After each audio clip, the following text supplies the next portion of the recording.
Madalas na mangyari ang banggaan ng mga sasakyan sa mga intersection o junction sa Metro Manila. Tulad na lang ng kuha ng dashcam footage ni Alex Castanar noong July 19, 2019. Sinusundan nito ang pulang sasakyan sa bahagi ng South Triangle, Quezon City. Ilang segundo lang ang lumipas. Pagdating sa intersection sa lugar, dire-diretso lang sa pagmamaneho ang driver ng pulang sasakyan nang bigla na lang siyang sinalpok ng isa pang sasakyan. Bagamat una nang nakapasok sa intersection ang brown na sasakyan, mapapansin na parehong hindi nagbawas ng bilis ang dalawang sasakyan pagdating sa intersection, kaya sila nagkabanggaan. Nakuha na naman sa dashcam video ni Christopher Unciano ang banggaan ng bus at dump truck sa kahabaan ng National Highway sa bahagi ng Barangay Cabaritan Norte sa Naguilian, La Union.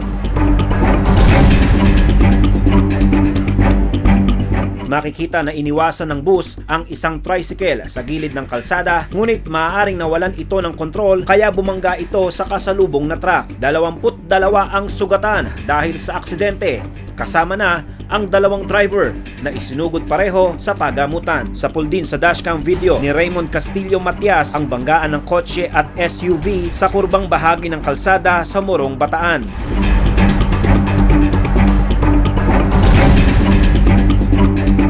Makikita na mabilis ang takbo ng isang kotse sa curve at lumagpas ito sa kabilang lane hanggang sumalpok ito sa isang SUV. Muntik pang madamay sa aksidente ang pulang pickup truck sa likuran.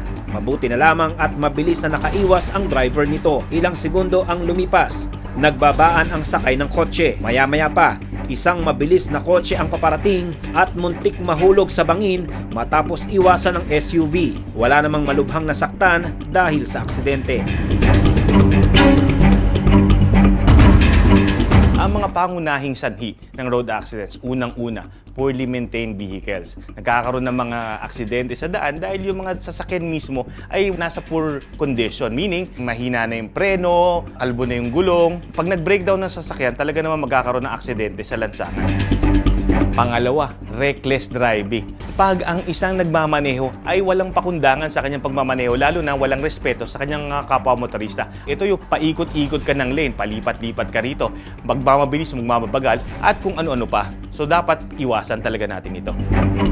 Pangatlo, tailgating. Yung bang nakatutok ka sa sinusundan mo sa sasakyan. Madalas nagkakaroon dito ng aksidente, hindi lang dalawang sasakyan, kundi pati mga nasa likod niya. Kasi pag nagkaroon ng pagkakataon na huminto o sudden brake, yung sinusundan natin sa sasakyan at nasa malapit tayong distansya, ay hindi tayo makakaiwas sa aksidente.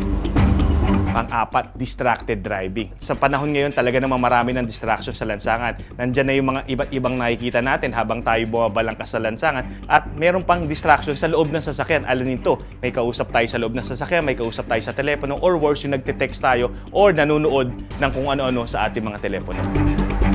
Ang pinakamalaking sanhi ng aksidente talaga sa lansangan ay ang overspeeding. Lalo na ngayon na halos lahat ng tao ay nagmamadali makarating sa kanilang pinaroroonan. At pag sila ay galing sa traffic at nakawala, talaga naman sila ay nagmamabilis, kaya naman nahihirapan silang huminto pagka nagkaroon ng mga biglaang pagkakataon. To learn more about first aid, emergency preparedness, and disaster awareness, don't forget to click the subscribe button.